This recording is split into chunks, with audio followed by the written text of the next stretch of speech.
जय माता की दोस्तों, आज नवरात्रों का पहला दिन है और सुबह के अब 8 बजे हैं।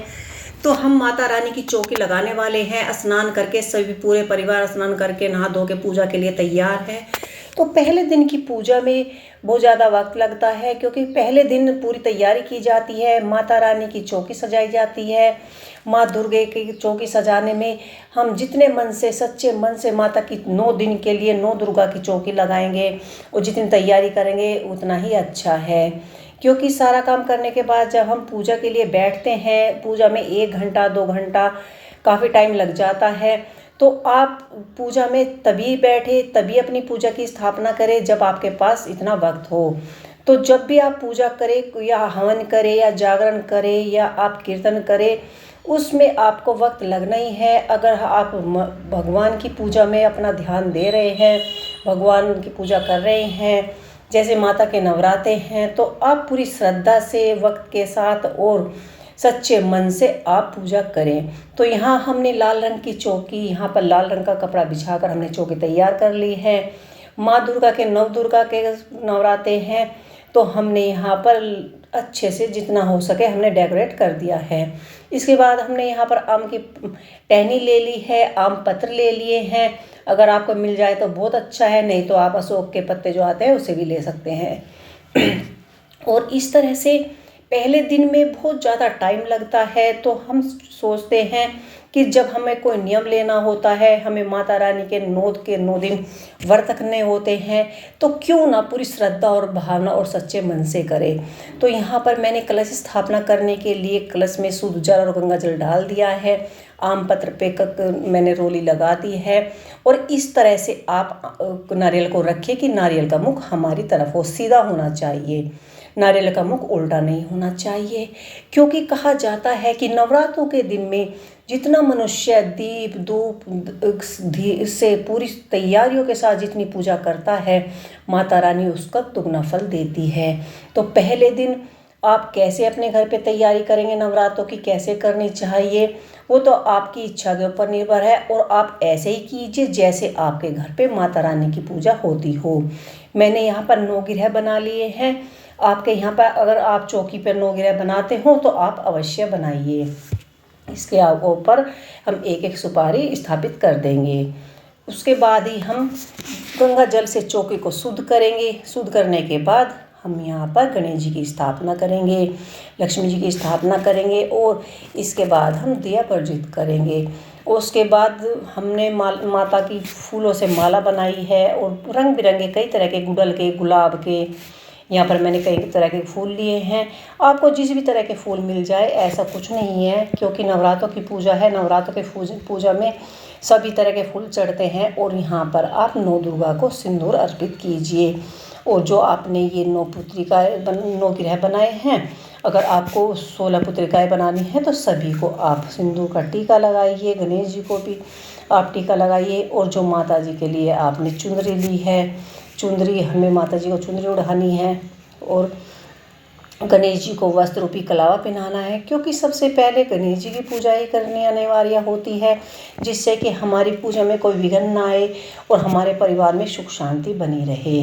तो यहाँ मैंने वस्त्र रूपी कलावा सभी को पहना दिया है। लक्ष्मी जी को मैंने कलावा अर्पित किया है, मैंने नारियल पर भी कलावा अर्पित किया है, वस्त्र रूपी कलावा, और मैंने गणेश जी को जनेऊ पहना दिया है। और यहाँ पर मैंने माता रानी को फूलों की माला पहना दी है।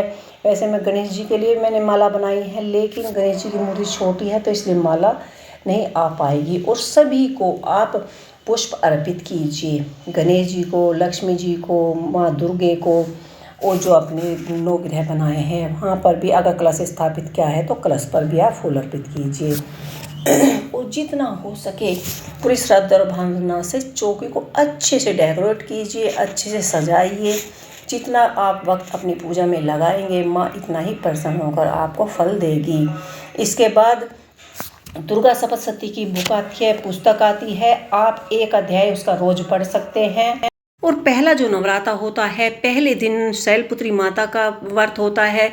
तो इसी तरह से आप सबसे पहले दिन शैलपुत्री माता की कहानी कह सकते हैं उनकी कथा सुन सकते हैं और उनका कीर्तन करवा सकते हैं। जितना भी आप करना चाहते हैं उतना ही धर्मपूर्ण काम आप कर सकते हैं। माता के मंत्रों का जाप कर सकते हैं। ओम दुर्गे दुर्गाय नमः, ओम दुर्ग दुर्गाय नमः, ओम दुर्ग दुर्गाय नमः। इस तरह से 5 बार, 7 बार, 11 बार जितना भी आप करना चाहे इतने माता के नाम जप सकते हैं।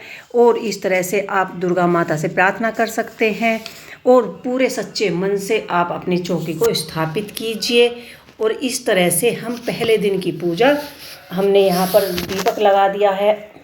माता रानी का कवच पढ़ सकते हैं। काल रात्रि माता, सभी माताओं की आप आज के दिन बैठकर शुरू से स्तुति कर सकते हैं।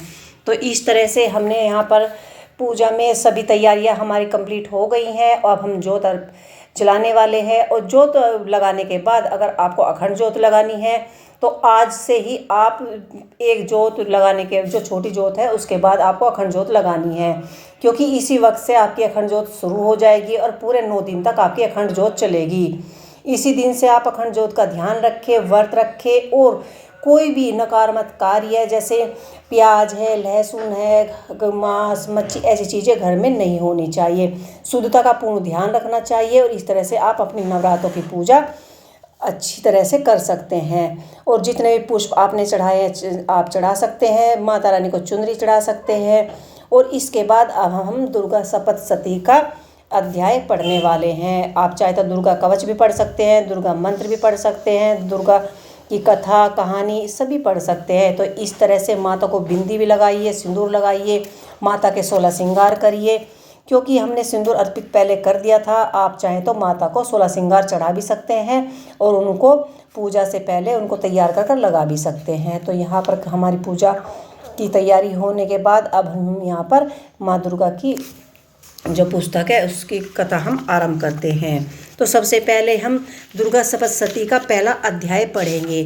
अगर आपको वक्त है तो आप माता की पूजा के बाद पूरा 13 अध्याय होते हैं दुर्गा सप्तशती के, आप पूरे भी पढ़ सकते हैं, अन्यथा आप एक पाठ रोज पढ़ सकते हैं। मार्कंडेय जी बोले कि सूर्य के पुत्र शरण्यक की उत्पत्ति कथा विस्तार पूर्वक कहता हूँ।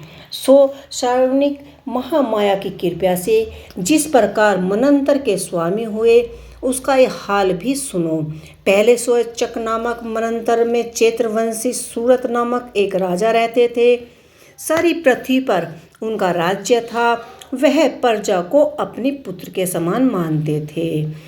तो भी कालवंशियों राजा उनके पुत्र उनके शत्रु बन बैठे और दुष्टों को दंड देने वाले राजा सूरत को उन्होंने लड़ाई में कोलावंशियों की संख्या में कम होने के कारण राजा सूरत युद्ध में हार गए। तो दोस्तों इस प्रकार से आप दुर्गा सप्तशती की बुक या उनका अध्याय पढ़ सकते हैं। और उनका अध्याय पढ़ने के बाद मैं अब पढ़ूंगी तो अब कुछ वीडियो ज़्यादा लंबा हो जाएगा। तो इस तरह से आप रोजाना एक अध्याय जरूर पढ़ें। अगर आपको मेरा वीडियो पसंद आया हो तो मेरे वीडियो सब्सक्राइब जरूर करें।